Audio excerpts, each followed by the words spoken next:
ನಾನು ಇವತ್ತು ಹೇಳ್ತಾ ಇದ್ದೇನೆ, ಮುಂದಿನ ದಿನದಲ್ಲಿ ನಮ್ಮ ಪ್ರಣಾಳಿಕೆಯಲ್ಲಿದೆ, ನಾವು ಕೇಂದ್ರ ಸರ್ಕಾರಕ್ಕೆ ಎಲ್ಲರಿಗೂ ಕೂಡ ಎಲ್ಲ ಜಾತಿ ಎಲ್ಲ ವರ್ಗದವರು ಕೂಡ 25 ವರ್ಷ ಮಿತಿಯನ್ನು ಇಟ್ಟು ಎಲ್ಲರಿಗೂ ಕೂಡ ಅರಣ್ಯ ಜಮೀನನ್ನ ಹಕ್ಕನ್ನ ಕೊಡಬೇಕು ಅಂತೇಳಿ ನಾವು ನಿರ್ಣಯವನ್ನು ಮಾಡಿ ಕಳಿಸುವಂತ ಒಂದು ತೀರ್ಮಾನವನ್ನು ನಾವು ಬದ್ಧರಾಗಿದ್ದೇವೆ.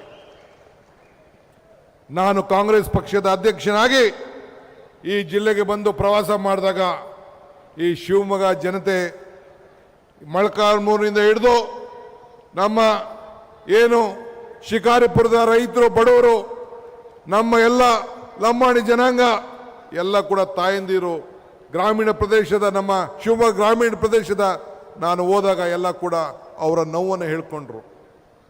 ನಾನು ನಮ್ಮ ಅರಣ್ಯ ಇಲಾಖೆ ಅಧಿಕಾರಿಗಳಿಗೆ ಹೇಳ್ತಾ ಇದ್ದೀನಿ, ನಮ್ಮ ಫಾರೆಸ್ಟ್ ಇಲಾಖೆ ಅಧಿಕಾರಿಗಳಿಗೆ ಹೇಳ್ತಾ ಇದ್ದೀನಿ, ಜಿಲ್ಲಾ ಅಧಿಕಾರಿಗಳಿಗೆ ಹೇಳ್ತಾ ಇದ್ದೇನೆ, ಯಾರು ಕೂಡ ಈ ಬಡವರನ್ನ ಒಕ್ಕಲೆಬ್ಬಿಸುವಂತ ಕೆಲಸ ಈ ಸರ್ಕಾರದಲ್ಲಿ ಅವಕಾಶ ಕೊಡುವುದಿಲ್ಲ. ಇದು ನಮ್ಮ ಸಂಕಲ್ಪ. ಇದು ಸಂಕಲ್ಪ.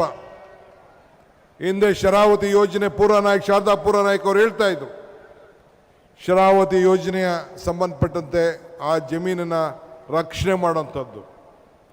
ನಾವು ನಿಮ್ಮೆಲ್ಲರೂ ಕೂಡ ರಕ್ಷಣೆ ಮಾಡಬೇಕು ಅಂತೇಳಿ ನಮಗೆ ಬದ್ಧತೆ ಇದೆ. ಇವತ್ತು ನಾವು ಕಾಂಗ್ರೆಸ್ ಸರ್ಕಾರ ಇವತ್ತು ನಾವು ಬಡತನದ ಮೇಲೆ ಯುದ್ಧ ಮಾಡ್ತಾ ಇದ್ದೇವೆ ಹೊರತು ಬಡವರ ಮೇಲೆ ಯುದ್ಧ ಮಾಡ್ತಾ ಇಲ್ಲ. ಬಡತನದ ಮೇಲೆ ಯುದ್ಧ ಮಾಡ್ತಾ ಇದ್ದೀವಿ.